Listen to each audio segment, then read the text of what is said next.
Oh my God! Super juicy. O diba? Mauubos talaga ang sinaing mo sa simpleng ulam na to. Hi, madayaw na adlaw.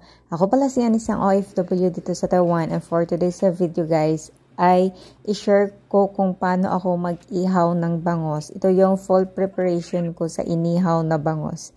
Napakadali lang naman at alam kong magaling na rin kayo magluto nito, kayo pa dahil Pinoy tayo, di ba?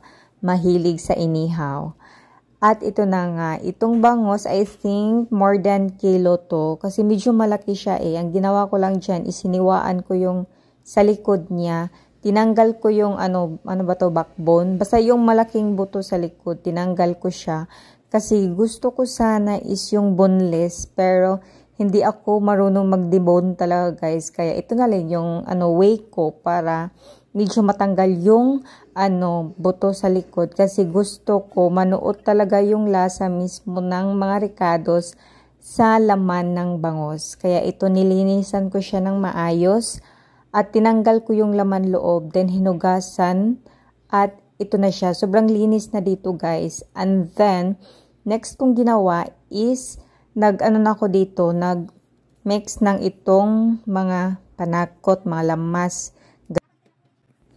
Basta may paminta dyan, ginger, kamatis, sibuyas. I think may ako dyan, bawang. Tapos pat-dry ko yung bangos para as in tuyo talaga siya. And then saka ko nilagay itong mga ricados na ito, yung minarinate ko ng MSG at saka paminta. So ilagay ko pati yung sabaw kasi mas malasa talaga yan guys.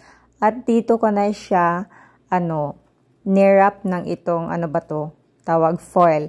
Gusto ko sana is yung dahon ng saging pero walang available na dahon ng saging kasi hindi naman to Pinas. Andito po ako sa Taiwan. So ito lang yung way na ginawa ko. So wrap ko siya ng foil and then pinatungan ko pa siya ng isa kasi medyo yung foil namin dyan is medyo matagal na kasi ito guys and wala kaming available at medyo malayo yung tindahan kaya pinagtiyagaan na lang namin to at ito na ready to grilled na siya. At ito na nga, nag-prepare na kami dito ng yung uling na basta pinaapoy. And then may talong pala dyan kasi ang atake namin dito is food trip. And then, ito na siya guys, luto na. Kasi madali lang naman to maluto eh. Tapos, ito na yung revelation. So, nung binuksan ko to guys, promise, ang bango niya. Kasi yung aroma sa ilalim, lumabas o basta ganon. So ito na yung simple, napaka-simple lang talaga guys, pero sobrang sarap nito, totoo, legit talaga, di ba? Oh my God, nakakalaway. Tara, kain po tayo, gawa na din po kayo dahil sobrang easy din naman lang nito. So yun lang, bye bye.